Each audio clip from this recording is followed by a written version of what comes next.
Isu ini sebenarnya jauh lebih serius daripada sekadar konten viral. Jika bas sedang bergerak di lebuh-raya, tindakan seperti itu boleh mengganggu fokus pemandu walaupun hanya beberapa saat, dan itu sudah cukup untuk membahayakan nyawa penumpang serta pengguna jalan raya lain. Dalam konteks undang-undang di Malaysia, perbuatan sebegini boleh dikategorikan sebagai pemanduan berbahaya atau cuai, malah berpotensi dianggap mengancam keselamatan awam.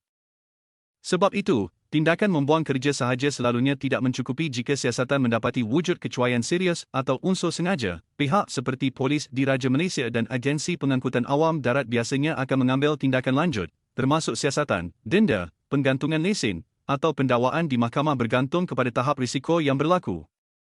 Jadi, untuk persoalan sama ada buang kerja sudah mencukupi, jawapannya bergantung kepada hasil siasatan. Namun jika tindakan itu benar-benar membahayakan dan dilakukan secara sengaja, hukuman yang lebih tegas memang wajar kerana ia melibatkan keselamatan orang awam, bukan sekadar kesalahan individu.